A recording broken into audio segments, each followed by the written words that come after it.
So, like, Gandalf would have known the Balrog, right? I don't get that much, like, into the lore, but, like, they're basically cousins, right? And they've both been, like, around since literally the beginning of the time. Like, they probably knew each other, like, probably pretty well. Now, as I understand it, Gandalf didn't necessarily know what it was that destroyed Moria. So apparently Gandalf went down to Moria not actually knowing what it was that wiped out the Dwarven stronghold. I can only imagine that he's, like, thinking of all the things that could possibly done that, and, like, again, he's been around since the beginning of time. He knows all of the nastiest things. And then he realizes, oh, it's one of the Balrogs. Shit. Hey, Kenneth!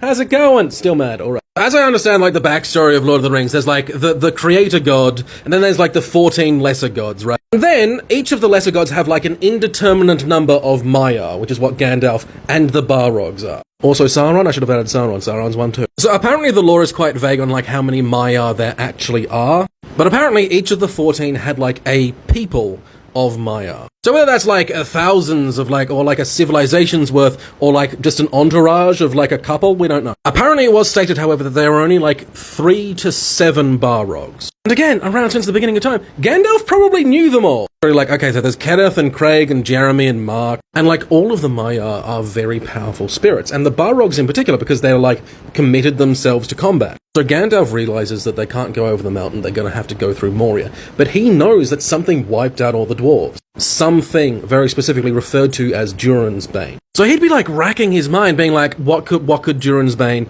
possibly be? Because, like, if it's a single thing that wiped out all of the dwarves, then I'm probably gonna have to fight it. And, like, particularly if you watch the first movie again, it really looks like he just really doesn't want to go down there and do that. He's like, something wiped out all the dwarves. I'm gonna have to fight it, aren't I?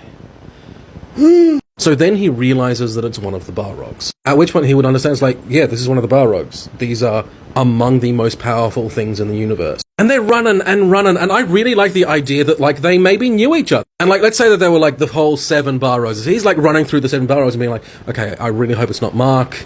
If it's Jeremy, I reckon I can take Jeremy. Fuck, if it's Kenneth, I don't know if I can take Kenneth. And then around the corner comes Kenneth.